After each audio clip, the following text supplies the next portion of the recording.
നമസ്കാരം. ഒരു തമാശയായിട്ടാണ് തോന്നിയത്. അതുകൊണ്ട് തന്നെയാണ് ഈ ഒരു കാര്യം ഒരു വീഡിയോ ആക്കി ചെയ്യാം എന്ന് കരുതിയത്. പക്ഷേ തമാശയ്ക്കാണെങ്കിൽ പോലും ആരോടും ഇങ്ങനെ പറയരുത് എന്ന് പറയേണ്ടി വരും.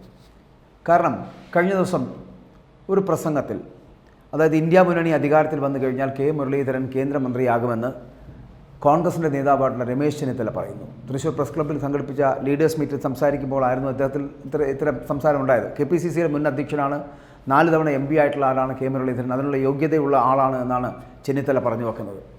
തൃശ്ശൂരിൽ മുരളീധരൻ ജയിക്കുമെന്ന കാര്യത്തിൽ സംശയമില്ല എന്നാണ് അദ്ദേഹത്തിൻ്റെ വാദം. കേരളത്തിൽ 20 സീറ്റിലും UDF-നായിരിക്കുമെന്നുള്ള വിജയം എന്നുള്ള കാര്യത്തിലും സംശയമില്ല എന്ന് ചെന്നിത്തല പറയുന്നു.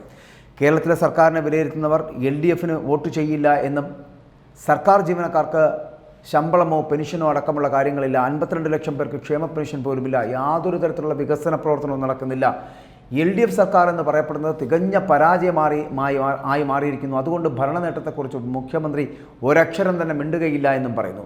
ഇന്ത്യ മുന്നണി അധികാരത്തിൽ വരണമെന്നാണ് ജനങ്ങൾ ആഗ്രഹിക്കുന്നത് എന്ന് മോദി വീണ്ടും വരുവാനുള്ള സാധ്യതയില്ലെന്നാണ് സാഹചര്യങ്ങൾ വ്യക്തമാക്കുന്നതെന്നും രമേശ് പറയുന്നു. പ്രചരിപ്പിക്കപ്പെടുന്നത് പോലെ ഒരു മോദി തരംഗവും ഇന്ത്യയിലില്ല.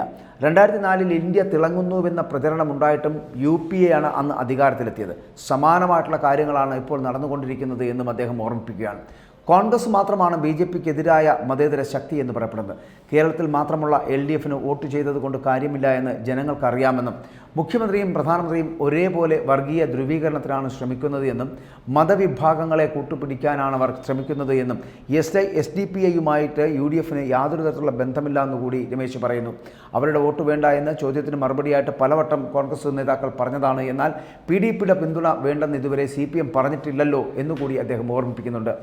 രാഹുൽ ഗാന്ധിയെ വിമർശിക്കാനേ അദ്ദേഹത്തിന് നേരമുള്ളൂ. എന്നാൽ മോദിയുടെ പേര് പറഞ്ഞ് ഒരു വിമർശനം പോലും മുഖ്യമന്ത്രി മുന്നോട്ട് വയ്ക്കുന്നില്ല എന്നും രാഹുൽ ഗാന്ധി ഇന്ത്യ മുന്നണിയുടെ മുഖമാണ് എന്നും രാഹുലിനെ വിമർശിക്കുന്നത് വഴി മോദിയെ തൃപ്തിപ്പെടുത്തുവാനുള്ള ശ്രമമാണ് മുഖ്യമന്ത്രി നടത്തുന്നതെന്നും CPM BJP അന്തർധാരയുടെ പ്രതിഫലനമാണ് ഇത് എന്നും കരുവന്നൂരിൽ അന്വേഷണം നടത്തി അറസ്റ്റ് ഉണ്ടായിട്ടില്ല, പക്ഷേ ഒരു നടപടിയും ഉണ്ടാകില്ല എന്നും മേയറുടെ പ്രസ്താവനയും അന്തർധാര ഉണ്ടെന്നുള്ള സൂചനകളുമാണ് ഇതിലൂടെ ഉറപ്പിക്കുന്നതെന്നും രമേശ് പറയുന്നു.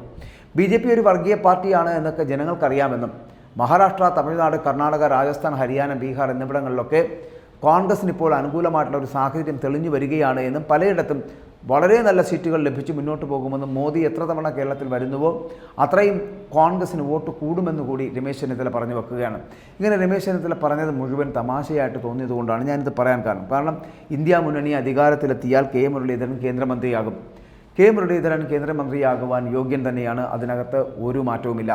കാരണം 4 തവണ MP ആയാൽ, KPCCയുടെ അധ്യക്ഷനായിട്ടിരുന്നയാൾ, അക്ഷരാർത്ഥത്തിൽ ഒരു മന്ത്രിയോ എന്തിന് കേരളത്തിലായിരുന്നെങ്കിൽ നിയമസഭയിൽ മുഖ്യമന്ത്രി വരെ ആകാനുള്ള യോഗ്യതയുള്ള വ്യക്തിത്വം തന്നെയാണ് കെ മുരളീധരൻ എന്നുള്ള കാര്യത്തിൽ സംശയമില്ല. പക്ഷേ പലപ്പോഴും അധികാര വികേന്ദ്രീകരണം നടക്കപ്പെടുന്നുണ്ട്. എവിടെയാണ് ഇവരുടെ പാർട്ടിക്കുള്ളിൽ തന്നെ, കോൺഗ്രസിനുള്ളിൽ തന്നെയുള്ള പടലപ്പിണക്കങ്ങൾ കാരണം പലപ്പോഴും ഇങ്ങനെ അധികാര സ്ഥാനങ്ങളിലേക്ക് എത്താൻ കഴിയാതായി പോകുന്ന ഒരു പാർട്ടിയായി, നേതാവായി കെ മുരളീധരൻ പലപ്പോഴും മാറുന്നുണ്ട്. ആ അധികാര സ്ഥാനത്തിലേക്ക് എത്തപ്പെടാൻ കഴിയാത്തത് കൊണ്ട് തന്നെ കെ മുരളീധരൻ പലപ്പോഴും ഇതിൽ നിന്ന് വിഭിന്നനായി തീരുകയും ചെയ്യുന്നുണ്ട്. ഇന്ത്യ മുന്നണിയുമായി ബന്ധപ്പെട്ട് വരുന്ന വിഷയത്തിൽ ഇന്ത്യ മുന്നണിക്ക് എത്ര സീറ്റ് ലഭിക്കുമെന്നാണ് ഈ പാവം രമേശ് ചെന്നിത്തല കരുതിയിരിക്കുന്നത് എന്ന് എനിക്കറിയില്ല. കഴിഞ്ഞ 2019 തിരഞ്ഞെടുപ്പിൽ വെറും 44 സീറ്റ് മാത്രം നേടി ആ വലിയ നേട്ടമുണ്ടാക്കിയെടുത്തു എന്ന് അവകാശപ്പെടുന്ന കോൺഗ്രസ്സാണ് ഇപ്പോൾ എത്ര സീറ്റ് നേടുമെന്നാണ് വിശ്വസിക്കുന്നത്. കേരളത്തിൽ നിന്ന് ലഭിക്കാവുന്ന പരമാവധി സീറ്റുകൾ എന്ന് പറഞ്ഞാൽ എത്രയായിരിക്കും? അതുകൂടി മനസ്സിലാക്കണ്ടേ രമേശ് ചെന്നിത്തല ഇത്തരത്തിലുള്ള വാദഗതികളൊക്കെ മുന്നോട്ട് വെക്കുമ്പോൾ അദ്ദേഹം ചിന്തിക്കേണ്ടത്, മുരളീധരൻ മന്ത്രിയാകട്ടെ, അത് നല്ലത്. പക്ഷേ നിയമസഭയിൽ മുരളീധരന് സാധ്യത ഉണ്ടായിരുന്നപ്പോഴൊക്കെ ഈ രമേശ് ചെന്നിത്തലയെ പോലുള്ള പല നേതാക്കളും പിന്നിൽ നിന്ന് കുത്തുന്ന സമീപനം സ്വീകരിച്ചിട്ടുള്ളവരാണ്. മുമ്പ് സതീശന് മന്ത്രിസ്ഥാനം ലഭിക്കുമെന്ന് തോന്നിയപ്പോൾ അപ്പോഴും ഇതുപോലെ NSSുമായി ബന്ധപ്പെട്ട് വരുന്ന വിഷയങ്ങൾ ഉയർത്തിക്കാണിച്ച് ശിവകുമാറിന് മന്ത്രിസ്ഥാനം നൽകുവാൻ ശ്രമിച്ചവരാണ്. ഇങ്ങനെ തൻകാര്യം നേടുന്നതിന് വേണ്ടി മാത്രം ശ്രമം നടത്തുന്ന ഒരു സംവിധാനമായി സാമുദായിക ധ്രുവീകരണത്തെ ഉൾപ്പെടുത്തിയിട്ടുള്ള രാഷ്ട്രീയക്കാരനായിട്ടുള്ള രമേശ് ചെന്നിത്തലയാണ് കെ മുരളീധരന് കേന്ദ്രത്തിൽ അധികാരം കിട്ടിയാൽ കേന്ദ്രമന്ത്രിയാകുമെന്ന് പറയപ്പെടുന്നത്. രമേശ് ചെന്നിത്തലയ്ക്ക് തന്നെ അറിയാം ഇന്ത്യ മുന്നണി അധികാരത്തിൽ വരില്ല എന്നും, അതുകൊണ്ട് തന്നെ കെ മുരളീധരൻ ജീവിതകാലത്തിൽ കേന്ദ്രമന്ത്രിയാകില്ല എന്നുള്ള കാര്യം വളരെ കൃത്യമായിട്ട് അറിയാവുന്ന വ്യക്തിയാണ് രമേശ് ചെന്നിത്തല. അതുകൊണ്ട് തന്നെ ഇരിക്കട്ടെ ഒരു കുതിരപ്പവൻ മുന്നിൽ എന്ന് പറഞ്ഞിട്ട് കെ മുരളീധരനെ സുഖിപ്പിക്കാൻ വേണ്ടിയിട്ടെങ്കിലും ഇത്രയും പറയാതിരിക്കുന്നത് ശരിയാണോ? അതുകൊണ്ട് തൃശ്ശൂരിലൊരു പ്രസ് മീറ്റിലാണ് അദ്ദേഹം ഇത്തരത്തിലുള്ള വാദഗതികൾ മുന്നോട്ട് വെച്ചത്. അതുകൊണ്ടാണ് ഞാനിത് ആദ്യമേ പറഞ്ഞത്, 44 സീറ്റ് പോലും നേടാൻ കഴിയാത്ത ഒരു പ്രസ്ഥാനമാണ് കോൺഗ്രസ് എന്ന് പറയപ്പെടുന്നത്.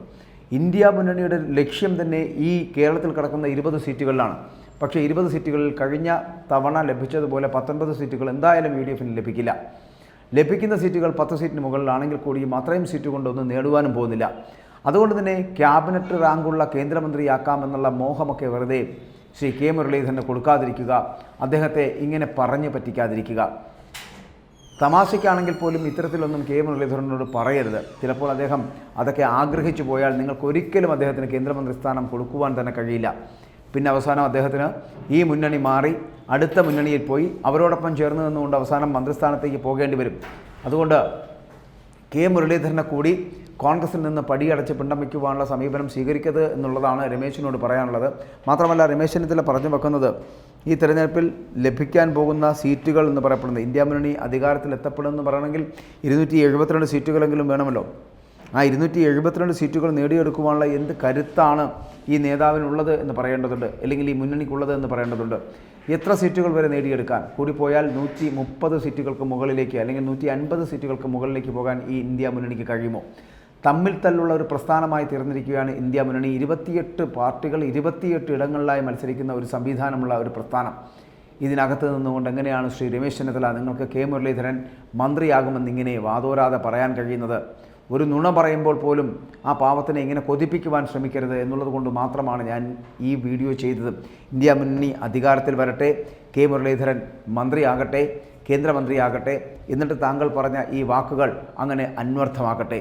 ഒരിക്കലും നടക്കാത്ത ഇത്തരത്തിലുള്ള പാഴ്മോഹങ്ങൾ ഒരാൾക്കും കൊടുക്കാതിരിക്കുക, മക്കൾക്കാണെങ്കിലും മാത്രമല്ല ഇതുപോലുള്ള സഹപ്രവർത്തകർക്കാണെങ്കിലും.